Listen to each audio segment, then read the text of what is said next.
ሄሎ በያላችሁበት የእግዚአብሔር ሰላምና ምህረት ከእናንተ ጋር ይሁን። ወንድማችሁ ጓነኝ ዛሬ እንግዲህ ተቋርጦ የነበረውን የትምህርት ፕሮግራማችንን ዛሬ እቀጥላለሁ ማለት ነው።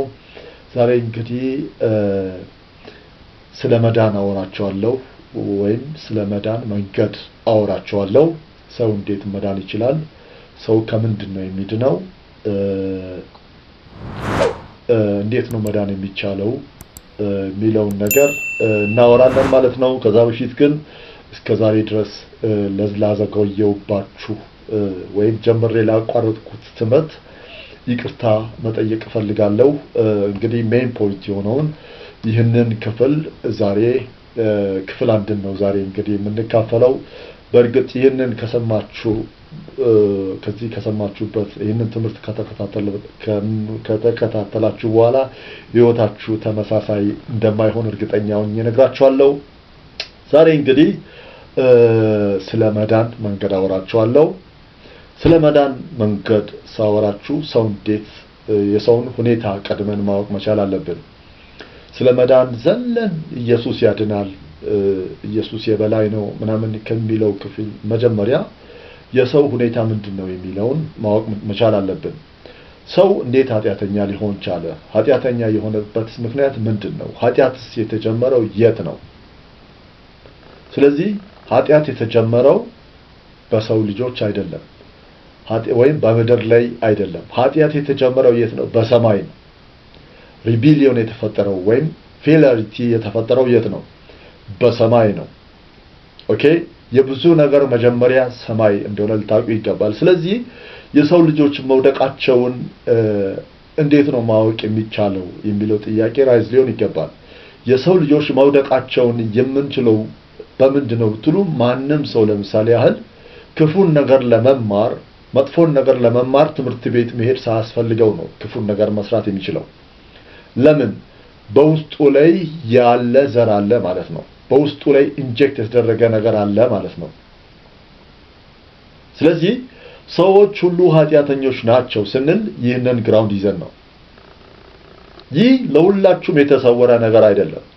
ስለዚህ በዚህ ጉዳይ ላይ መጽሐፍ ቅዱሳችን ምን ይላል? ለምሳሌ ያህል በሮሜ ምዕራፍ 3 ከቁጥር 10 እስከ 12 ድረስ ሄደን ስናይ ጻድቅ የለም አንድስ እንኳን፣ አስተዋይ የለም አንድስ እንኳን፣ እግዚአብሔርንም የሚፈልግ የለም፣ ሁሉም ተሳስተዋል፣ በአንድነትም የማይጠቅሙ ሆነዋል፣ ቸርነት የሚያደርግ የለም አንድስ እንኳን የለም ይላል። ስለዚህ እዚህ ጋር ምንድነው የሚያሳየን ማለት ነው? በአጭር ቃል እዚህ ጋር ግልጽ አድርጎ እንደሚያስቀምጥልን የሰው ልጆች መውደቃቸውን ያሳየናል። የሰው ልጆች የወደቁበት ምክንያት ምንድነው ብትሉኝ ምንም ጥያቄ የለም። ሰይጣን አሳስቷቸው ነው። ማንን? ሔዋንን። የቱ ጋር ነው ይሄ ነገር የተፈጠረው? ዘፍጥረት ምዕራፍ 3 ከቁጥር 1 እስከ 6 ላይ ባለው ያለውን ሂስትሪ አብዛኞቻችሁ ታውቃላችሁ። ሴቲቱም ለእባቡ አለችው በገነት ካለው ዛፍ ፍሬ እንበላለን፣ ነገር ግን በገነት ዛፍ እንዳይበሉ ታዘው ነበር ማለት ነው። በገነት ውስጥ ያለውን ዛፍ እንዳይበሉ የታዘዙትን ዛፍ ሰይጣን ሰብኳቸው ነው እንዲበሉ ያደረገው። ስለዚህ በዛ ምክንያት ምን ተፈጠረ የሚለው ማወቅ አለብን። ፌለሪቲው ምንድነው ያመጣብን? ከዚህ በፊት እንደውም ብዙውን ጊዜ ሰዎች ደጋግሞ ሊጠይቋችሁ የሚችሉትን ለመመለስ ደግሞ መልስ እንድታገኙ ነው ዋና ፐርፐዙ የዚህ ስቱዲዮ። ስለዚህ በደንብ እንድታስተውሉ የምፈልገው ነገር መጽሐፍ ቅዱስ ላይ እነዚህን ቦታዎች በግልጽ የሚያስቀምጣቸውን ቦታዎች እያንዳንዱን ጠቅሼላችሁ አልፋለሁ። ለምሳሌ ሮሜ ምዕራፍ 3 ቁጥር 23 ላይ ሁሉም ኃጢአትን ሰርተዋል፣ የእግዚአብሔርን ክብር ጎድሎባቸዋል።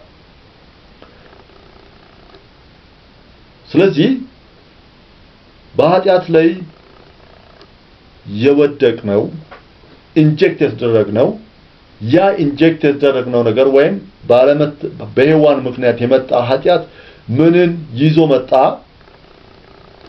በሔዋን ብቻ ስለ ሔዋኖችን ለመውቀስ አይደለም።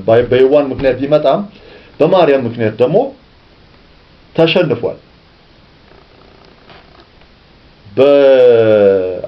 በአሮጌው አዳም አሮጌው አዳም ላይም ሪስፖንሲቢሊቲ አለበት። ሪስፖንሲቢሊቲው ምንድነው?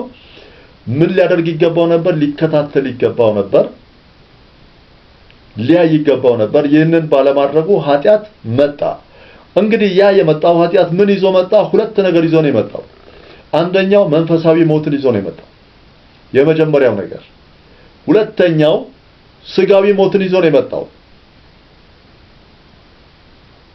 ሮሜ ምዕራፍ 5 ቁጥር 12 ላይ በግልጽ ያስቀምጧል። ስለዚህ ምክንያት ኃጢአት በአንድ ሰው ወደ ዓለም ገባ፣ በኃጢአትም ሞት፣ እንዲሁም ሁሉ ኃጢአትን ስላደረጉ ሞት ለሰው ሁሉ ደረሰ ይላል። ስለዚህ ምንድነው ሮሜ 7:11 ላይም መንፈሳዊ ሞትን ያሳያል። ስለዚህ እኛ የወደቅነው ከምኑ ነው ብትሉኝ ከክብሩ ነው። ስለዚህ ለምሳሌ ኤፌሶን ምዕራፍ 2 ቁጥር 1 ላይ እንደሚያሳየን በበደላችሁና በኃጢአታችሁ ሙታን ነበራችሁ፣ በእርሱም በዚህ ዓለም እንዳለው ኑሮ በማይታዘዙት ልጆች ላይ አሁን ለሚሰራው መንፈስ አለቃ እንደሆነው በአየር ላይ ስልጣን እንዳለው አለቃ ፈቃድ በፊት ተመላለሳችሁ ይላል። ስለዚህ ምንድነው ማለት ነው? በአየር ላይ ስልጣን ያለው የሚለው ማንን ነው ኤክስፕረስ የሚያደርገው ብትሉኝ ሰይጣንን ነው ኤክስፕረስ የሚያደርገው። ስለዚህ ብዙዎች መታዘዝም ይሁን አለመታዘዝ የሚችሉት በምን ምክንያት ነው ማለት ነው? በአጭር ቃል ግልጽ በሆነ መንገድ ከመጀመሪያው መንገድ ሲወጡ ነው። ስለዚህ ክርስቶስን ያልተቀበሉ፣ ክርስቶስ ያልጠራቸው ሰዎች፣ ወደ እግዚአብሔር ክብር ያልተጠሩ ሰዎች ሁሉ ክርስቶስን ያልተቀበሉ ሰዎች ቢወዱም ባይወዱም ኃጢአትን እንዲሰሩ ይገደዳሉ ማለት ነው። ከኃጢአት ነፃ መውጣት የሚቻለው ክርስቶስን በመቀበል ብቻ ነው።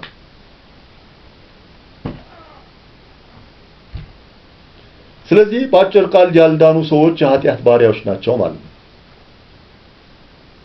ያልዳኑ ሰዎች የኃጢአት ባሪያዎች ናቸው ማለት ነው። ስለዚህ ሁላችንም ይህንን ክሊርሊ ልንረዳ ይገባል። ሮሜ 6:17 እስከ 21 በግልጽ ያስቀምጠዋል። ሰዎች ወደዚህ ወደ ክርስቶስ ካልመጡ፣ ወደ እግዚአብሔር መንገድ ካልገቡ፣ ክርስቶስን የእግዚአብሔር መንግስት ካልተቀበሉ፣ ኢየሱስ ክርስቶስ ዋጋ ለከፈለለት ለዚህ እውነተኛ መንገድ ይህንን ካልተቀበሉ የኃጢአት ባሪያዎች እንደሆኑ ለዛ ነገር ደግሞ ተገዢዎች እንደሆኑ ያሳያል ማለት ነው። ስለዚህ በአጭር ቃል እዚህ ጋር የምናየው ሁለት መንግስት እንዳለ ያሳየናል ማለት ነው።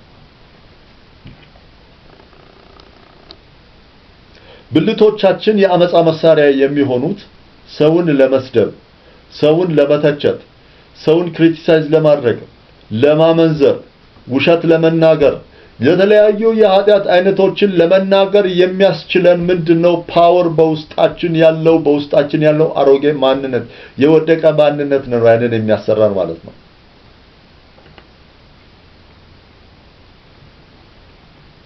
ስለዚህ እነዚህን ነገሮች ስናደርግ ሁሌም የእግዚአብሔር ወይም ሁሉን ቻይ የሆነውን አምላክ ጠላቶች ሆነን ነው የምንገኘው ማለት ነው።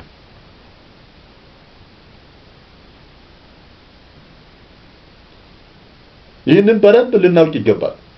ስለዚህ ከዚህ ነገር ይህንን በምን ለማወቅ እንችላለን ብትሉ ስለ ዓለማዊ ነገር ብቻ የሚያስቡ ሰዎች ወይም ይሄ ስለ እነዚህ ቅድም ስላልኳቸው ስለ ማመንዘር፣ ስለ መብላት፣ ስለ መጠጣት፣ ስለ ማግኘት፣ ስለ እግዚአብሔር ነገር፣ ስለ ሕጉ ማሰብ የተሳናቸው ሰዎች ብዙውን ጊዜ እንግዲህ ስለ ስጋ ማሰብ ወይም ስለ ዓለም ማሰብ የምንለው ምንድነው?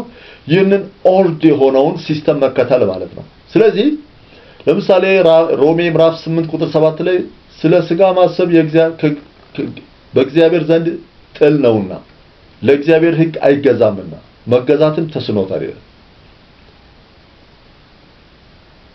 ስለዚህ በአጭር ቃል እዚህ ጋር ምንድነው የሚያስረዳን ማለት ነው? በአጭር ቃል ምንድነው የሚያስረዳን? ውስጣችን ያለው ፓወር ኦልድ ወይም አሮጌው ነው ወይም አዲሱ ነው ማለት ነው። ስለዚህ እዚህ ጋር ጥያቄ የሚነሳ ነገር አለ። ብዙ ሰዎች እንግዲህ የሚከራከሩበት አከራካሪ የሆነውን ሐሳብ ነው ዛሬ ማነሳላችሁ። እሱ ምንድነው? ብዙ ሰዎች መልካም ስራ በመስራት መጽደቅ እንችላለን የሚል አስተሳሰብ ያላቸው ሰዎች እንዳሉ እናውቃለን በዚህ ዘመን።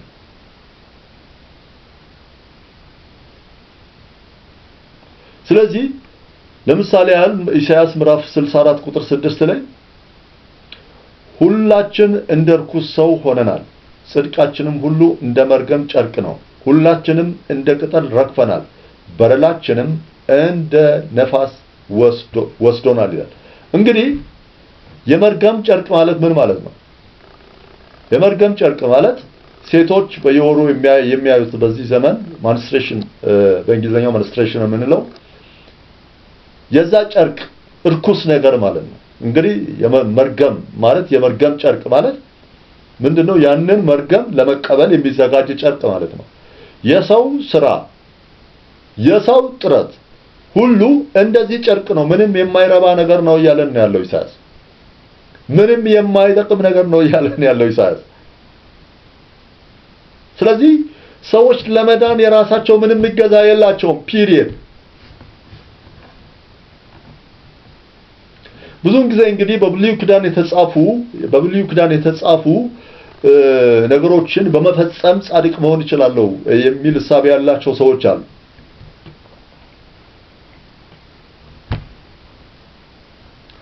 ግን መጽሐፍ ቅዱሳችን ይህንን አይነግረንም። መጽሐፍ ቅዱስ ምንድነው የሚለው? ለምሳሌ ያህል በገላትያ ምዕራፍ 2 ከ15 እስከ 16 ላይ ብናይ ነገር ግን ሰው በኢየሱስ ክርስቶስ በማመን እንዲጸድቅ እንጂ በሕግ ሥራ እንዳይሆን አውቀን ስጋን የለበሰ ሁሉ በሕግ ሥራ ስለማይጸድቅ እኛ ራሳችን በሕግ ሥራ ሳይሆን በክርስቶስ አምነን እንጸድቅ ዘንድ በክርስቶስ ኢየሱስ አምነናል። ይህም ብቻ አይደለም፣ ሌላ ምን ይላል? ገላትያ ምዕራፍ 3 ቁጥር 11 ላይ እንዲህ ይላል፣ ጻድቅ በእምነት ይኖራል ተብሏልና ማንም በእግዚአብሔር ፊት በሕግ እንዳይጸድቅ ግልጽ ነው ይላል። ማንም በእግዚአብሔር ፊት በሕግ እንዳይጸድቅ ምንድነው? ግልጽ ነው ይላል። ስለዚህ እዚህ ጋር ምንድነው የሚያሳየን? ማንም ሰው በራሱ ፍላጎት መዳን አይችልም ማለት ነው። ይህንን ክሊርሊ ልንረዳ ይገባል። ማንም ሰው በራሱ ፍላጎት ሊድን አይችልም። ምክንያቱም መጽሐፍ ቅዱሳችን ላይ ሮሜ ምዕራፍ 9 ቁጥር 16 ላይ ምን ይላል? እንግዲህ ምህረት ለወደደ ወይም ስለዚህ በአጭር ቃል ምንድነው እዚህ ጋር የሚያስረዳን? ምህረት ለወደደ ወይም ለሮጠ አይደለም፣ ከሚምር ከእግዚአብሔር ነው እንጂ ይላል። ስለዚህ ሰው ሊድን የሚችለው በእግዚአብሔር ምህረትና ጸጋ ብቻ ነው ማለት ነው። ይህንንም መጽሐፍ ቅዱሳችን ለምሳሌ ኤፌሶን ምዕራፍ 2 ከቁጥር 8 እስከ 9 ድረስ ጸጋው በእምነት አድኖናል፣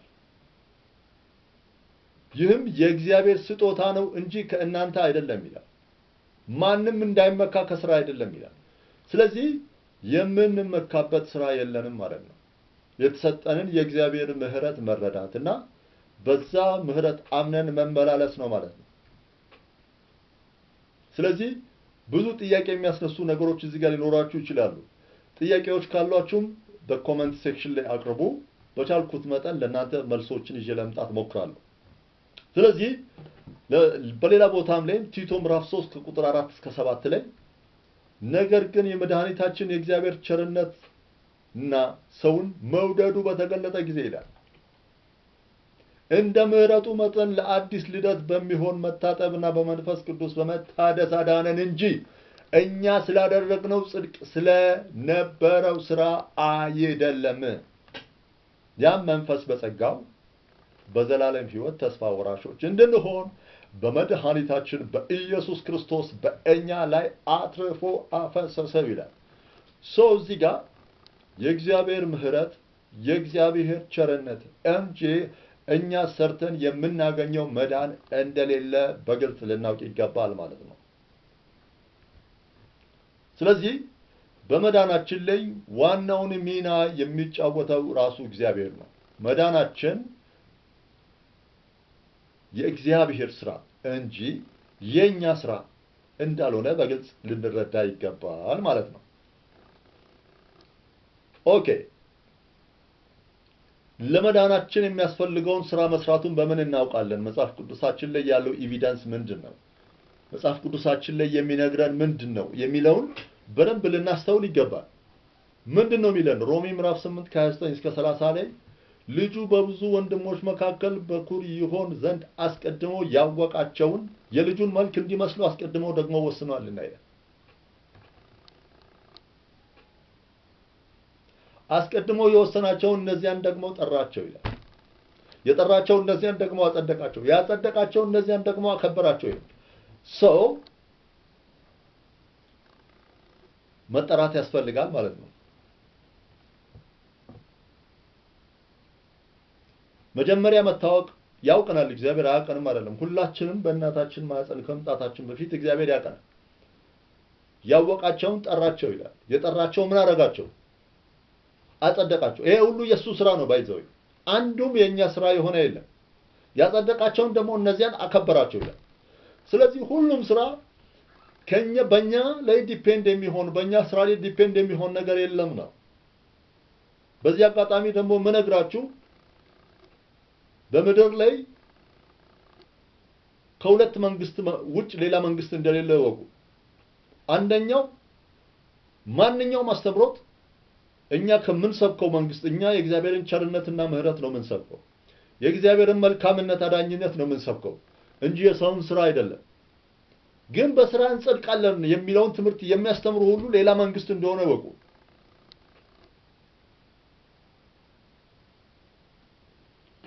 ይሄንን በደንብ ልትረዱ ይገባል።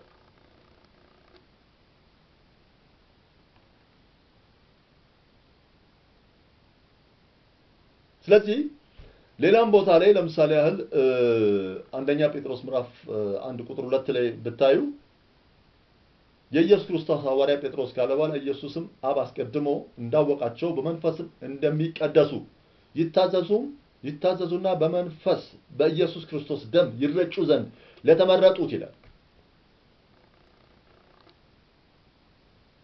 ማን ነው መራጩ? መራጩም ራሱ እግዚአብሔር ነው። ቅድም እንዳልነው አጽዳቂውም እግዚአብሔር ነው፣ አክባሪውም እግዚአብሔር እንደሆነ እና ያለን እዚህ ጋር ማለት ነው። ስለዚህ በዚህ አይነት ሁኔታ ነው ሮሜ 8:30 ላይ አስቀድመው የወሰናቸው እነዚያን ጠራቸው፣ የጠራቸው እነዚያን ደግሞ አጸደቃቸው፣ ያጸደቃቸውን አከበራቸው ይላል። ስለዚህ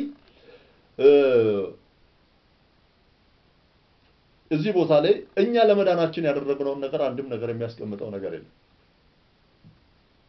ስለዚህ ለመዳን የሚያስፈልገውን ስራ ሁሉ የሰራለን እግዚአብሔር ራሱ ኢየሱስ ክርስቶስን በመስጠት እንደሆነ ልንረዳ ይገባል ማለት ነው ከረጅሙ ባጭሩ። ስለዚህ እግዚአብሔር ጠርቶናል ይላል። እንደውም አንድ ቦታ ላይ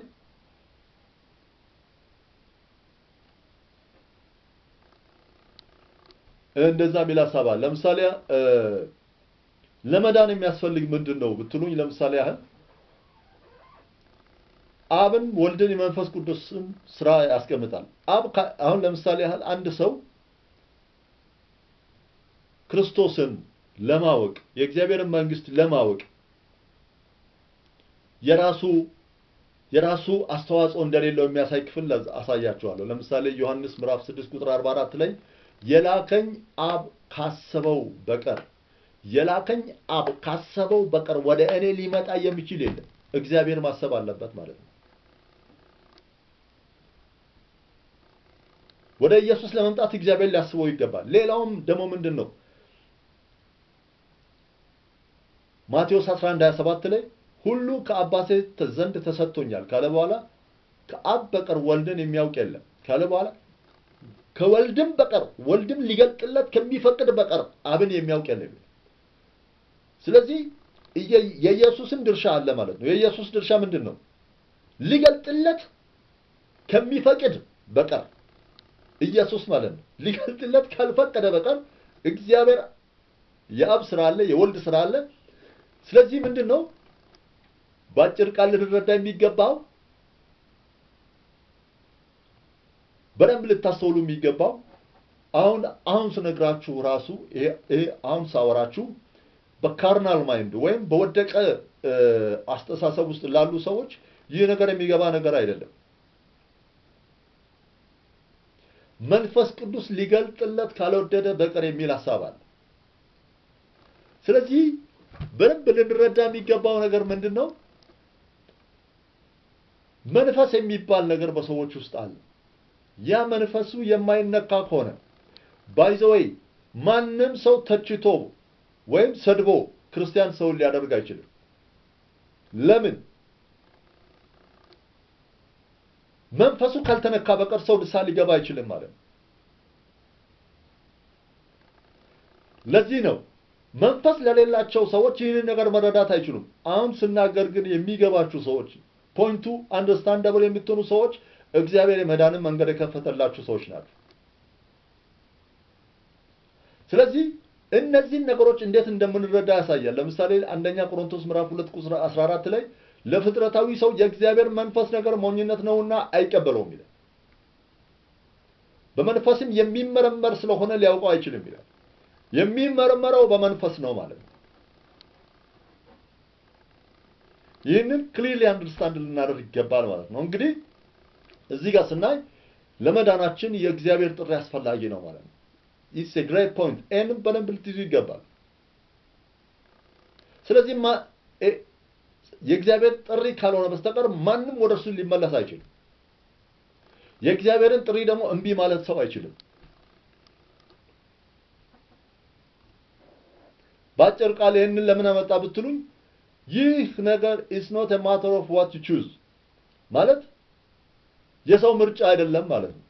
የእግዚአብሔር ምርጫ ነው፣ የሰው ምርጫ አይደለም። ስለዚህ ይህንን በደንብ ልናውቀው ይገባል። ሌላው ምንድነው?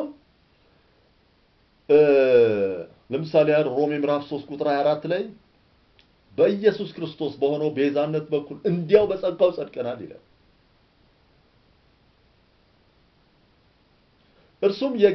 እርሱም እግዚአብሔር በእምነት የሚገኝ በደሙም የሆነች ማስተሰሪያ አድርጎ አቆመው። ይህም በፊት የተደረገውን ኃጢአት በእግዚአብሔር ችሎታ ስለመተው ጽድቁንም ያሳይ ዘንድ ነው ይላል። ስለዚህ በግልጽ ቃል ሁላችንም ልንረዳ የሚገባው ነገር ምንድነው? ኃጢአትን የቀጣው ራሱ እግዚአብሔር ነው። ኢየሱስ ክርስቶስን በመስጠት ማለት ነው። ይህ ነው እኛን ጻድቅ እንድንሆን የሚያስችላል እንጂ ራሳችን የምንሰራው ስራ አይደለም ማለት ነው። ይህንን ሁላችሁም ክሊርሊ ልትረዱ ይገባል፣ ልንረዳ ይገባል። መዳን ስጦታ እንደሆነ ልንረዳ ይገባል።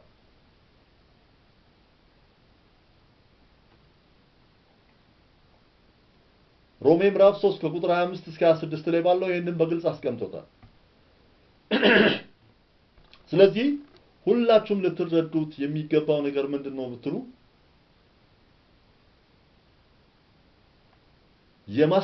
የማስተሰረይ ስራውን የሰራው ራሱ እግዚአብሔር ኢየሱስ ክርስቶስን በመስጠት መሆኑን ቁጥር 25 እና 26 ላይ ሮሜ ምዕራፍ 3 ቁጥር 25 እና 26 ላይ እርሱም እግዚአብሔር በእምነት የሚገኝ በደሙም የሆነ ማስተሰሪያ አድርጎ አቆመው። ይህም በፊት የተደረገውን ኃጢአት በእግዚአብሔር ችሎታ ስለመተው ጽድቁን ያሳይ ዘንድ ነው።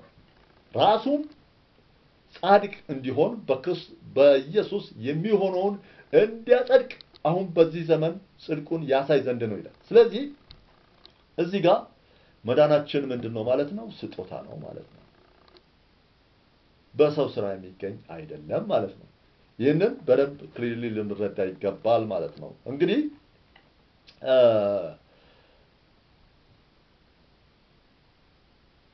እዚህ ጋር አንድ ሚስጥር አካፍላችኋለሁ። የእግዚአብሔር መንፈስ ያለው ሰው በምን አይነት ሁኔታ ማደግ እንዳለበት የሚያሳይ ክፍል አለ። ኃጢአትን እንዴት መግደል እንደሚቻል የሚያሳይ ክፍል አለ። ሕያው እንዴት ልንሆን እንደምንችል የሚያሳይ ክፍል አለ። ይህንን ክፍል አካፍላችኋለሁ። እንግዲህ ሮሜ ምዕራፍ 8 ከቁጥር 10 እስከ 11 ላይ ባለው ክርስቶስ በእናንተ ውስጥ ቢሆን ሰውነታችሁ በኃጢአት ምክንያት የሞተ ነው፣ መንፈሳችሁ ግን በጽድቅ ምክንያት ሕያው ነው። ነገር ግን ኢየሱስን ከሙታን ያስነሳው የእርሱ መንፈስ በእናንተ ዘንድ ቢኖር ክርስቶስ ኢየሱስን ከሙታን ያስነሳው እርሱ በእናንተ በሚኖረው መንፈስ ለሚሞተው ሰውነታችሁ ደግሞ ሕይወትን ይሰጣል ይላል። ስለዚህ ምንድነው እዚህ ጋር ክሊርሊ የሚያስረዳን ማለት ነው?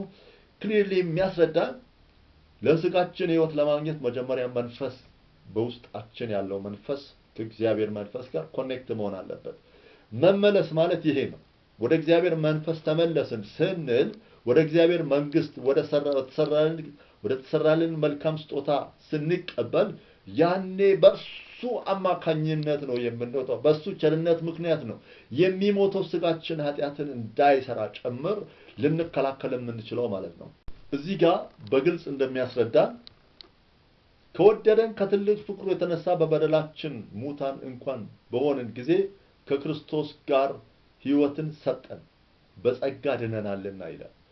ስለዚህ ክሊርሊ እንደሚያስቀምጥልን መዳናችን የኛ ስራ አለመሆኑን በሱ የተሰጠ ቸርነት መሆኑን ልንረዳ ይገባል ማለት ነው። ስለዚህ ዳግመኛ መወለድ አለብን ማለት ነው። ዳግመኛ መወለድ አለብን ማለት ነው። ዳግመኛ መወለድ ማለት ዳግመኛ መታረቅ ማለት ነው። ከእግዚአብሔር ጋር መታረቅ አለብን። ስንታረቅ ነው ዘላለማዊ ሕይወት እንዳለን የምናውቀው። ዮሐንስ ምዕራፍ 3 ከቁጥር 5 እስከ 7 ባለው ላይ ይሄንን በግልጽ ያስቀምጣል። አንደኛ ጴጥሮስ ምዕራፍ 1 ቁጥር 23 ላይ ዳግመኛ የተወለዳችሁ ከሚጠፋ ዘር አይደለም በሕያውና ለዘላለም በሚኖር በእግዚአብሔር ቃል ከማይጠፋ ዘር ነው እንጂ ይላል። ስለዚህ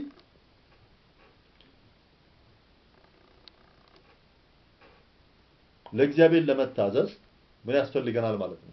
እንደ አዲስ መወለድ ያስፈልገናል ማለት ነው። መወገድ ያለበት ፓርት አለበት ማለት ነው። በእኛ ኑሮ ላይ እንግዲህ ይህንን ቅድም እንዳልኳችሁ ኃጢአት እንድንሰራ የሚያደርገው ፓርት ኢንጀክትድ የሆነ ነው። ባይ ዘ ዌይ አንድ ነገር ልንገራችሁ። ብዙውን ኤክስተርናሊ ኤክስፔክት የምታደርጉ ሰዎች አብዛኛው ነገር ስፒሪቹዋል እንደሆነ እንድታውቁ ፈልጋለሁ። ይህ ኦልድ ማንነታችን ወይም የወደቀ ማንነት የምንለው ማንነታችን ሳንማረው ኤክስፕረስ የምናደርገው ነው። ሳንማረው ማለት ምን ማለት ነው? በውስጣችን ኢንጀክትድ የሆነ በውስጣችን ያለ ነው ማለት ነው። ይህንን ነው እግዚአብሔር የሚቃወመው። ይህንን እኛም ልናውቅ ይገባል። በውስጣችን ያለውን ካወቅን ይህን ክፋት እንድናደርግ የሚያደርገውን መቃወም የምንችለው ስናስወግደው ነው። መወገድ የሚችለው ወደ እግዚአብሔር መንግስት በመግባት ነው። ወደ እግዚአብሔር መንግስት መግባት የምንችለው ደግሞ ንስሐ ስንገባና አስተሳሰባችንን ስንቀይር ነው። ይህንን በደንብ ልናውቅ ይገባል። አስተሳሰባችንን ስንቀይር ነው። ከአስተሳሰባችን ካልተቀየረ አስተሳሰብ ሳይቀየር ክርስቲያን ሆነ 100 ዓመት ብትኖር 80 ዓመት ብትኖር 60 ዓመት ብትኖር አይሰራም ማለት ነው። አስተሳሰብ መቀየር አለበት ማለት ነው። እንድናስብ የሚያደርገው እንድንተገብር የሚያደርገው ፓርት በውስጣችን ኢንጀክትድ የሆነው ስፒሪቹዋል የሆነው ማንነት እንጂ ኤክስተርናል የሆነው ነገር እንዳልሆነ ክሊርሊ ልንረዳ ይገባል ማለት ነው። ኦኬ ይህንን በምን ማወቅ እንችላለን? ኤፌሶን 4:22 እስከ 4 ላይ ብታዩ ፊተኛ ኑሯችሁን እያሰባችሁ እንደሚያታልል ምኞት የሚጠፋውን አሮጌውን ሰውን አስወግዱ ይላል። ስለዚህ የሚያታልል ምኞት የሚጠፋውም አሮጌውን ሰው አስወግዱ ካለ በኋላ በአእምሯችሁ መንፈስ ታደሱ። በአእምሯችሁ ምን ገብቷችኋል? ለእውነት በሚሆን ጽድቅና ቅድስና እንደ እግዚአብሔር ምሳሌ የተፈጠረውን አዲሱን ሰው ልበሱ። ስለዚህ ያኔ ነው አዲስ ሰው የምንሆነው ማለት ነው። ስለዚህ ሁለተኛ ቆሮንቶስ 5:17 ላይ እንደሚያሳየን ስለዚህ ማንም በክርስቶስ ቢሆን አዲስ ፍጥረት ነው፣ አሮጌው ነገር አልፏል፣ እነሆ ሁሉም አዲስ ሆኗል ይላል። ስለዚህ ምን እንረዳለን እዚህ ጋር ማለት ነው? ባጭር ቃል እያንዳንዳችን ክርስቲያኖች ዳግመኛ ልደት የውሃ ጥምቀት ያስፈልገናል ማለት ነው። ይሄ ያስፈልገናል ማለት ነው። ስለዚህ የውሃ ጥምቀት የመንፈስ ቅዱስ ጥምቀት ያስፈልገናል ማለት ነው። ይህንን እስካላሟላን ድረስ አዲስ ፍጥረት መሆን አንችልም። ወደ እግዚአብሔር መንግስት ለመመለስ አስተሳሰባችንን መቀየር አለብን። ንስሐ መግባት ማለት አስተሳሰብ መቀየር ማለት ነው። ሁለተኛ የውሃ ጥምቀት የመንፈስ ቅዱስን ጥምቀት ስንቀበል ነው ወደ እግዚአብሔር መንግስት መግባት የምንችለው ማለት ነው። እንግዲህ ቲቶ ምዕራፍ 3 ቁጥር 5 ላይ እንደ ምሕረቱ መጠን ለአዲስ ልደት በሚሆነው መታጠብ በመንፈስ ቅዱስ በመታደስ አዳነን እንጂ እኛ ስላደረግነው በጽድቅ ስለነበረው ስራ አይደለም ይላል። ስለዚህ በአጭር ቃል ልትረዱ የሚገባው ነገር መዳናችን የሰው ስራ አለመሆኑን እግዚአብሔር የሰጠው ምህረት መሆኑን አምነን ይህንን እውነታ በማወቅ እንግዲህ ወደ አዲስ ምዕራፍ የምትሸጋገሩበት ቀን ነውና ይህንን እንግዲህ ፓርት 1 ነው የሰራውላችሁ። ፓርት 2 ኔክስት ቀጥላለሁ። የእግዚአብሔር ምህረትና ቸርነት ከናንተ ጋር ይሁን። በሚቀጥለው ቪዲዮ እስክንገናኝ መልካም ጊዜ። ባይ ባይ።